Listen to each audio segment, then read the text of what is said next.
I think there's a difference between martyrdom and suicide.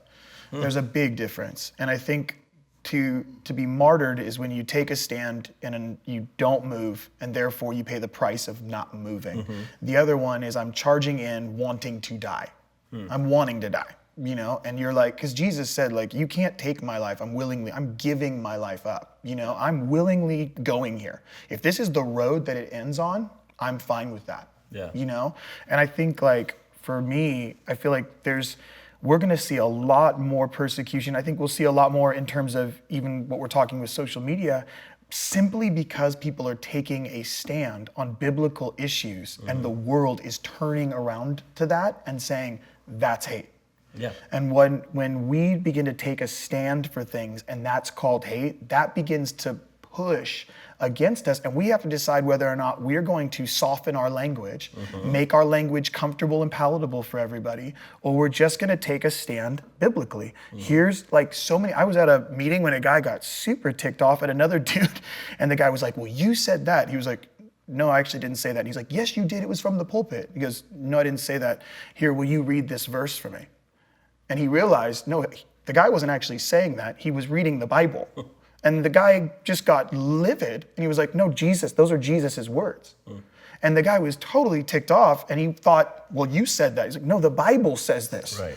And if we're gonna get that mad at one another and disagree over the fact that, like, these are actually his words, that's when I think what we're talking about, which is when we take a stand and we don't move, regardless of how this plays out, we don't move.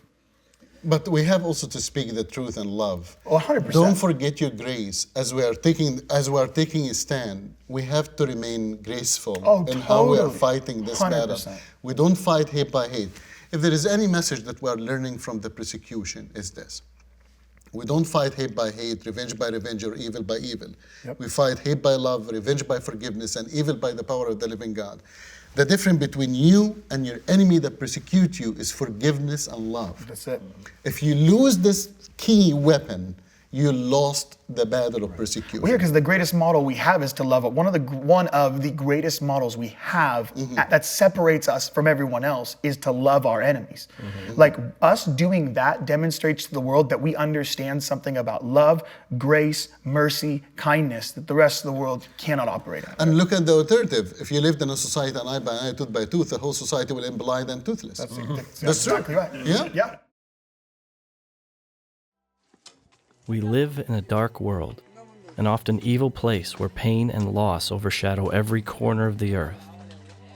And the only way you can get rid of darkness, I was beginning to learn, is to turn on the light. While we were in India, for instance, our old friend from Furious Love, Shanti, took us up to the tea fields of northern India, to a rock quarry that is a breathtaking example of modern slavery and forced child labor. Entire families are forced to crush and haul rocks, day in and day out, for their entire lives. They have 3 weeks to fill up one of these trucks, and for their efforts, the entire family receives the equivalent of $24 US. And who is the biggest contractor for this human rights violation? The Indian government. Shanti has tried her best to help, giving as many kids as she can an education and a hope for a better future.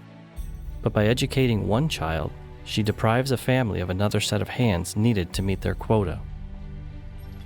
When we were there, she was able to get 2 more children to her school, but the sea of hopelessness extends far beyond her reach.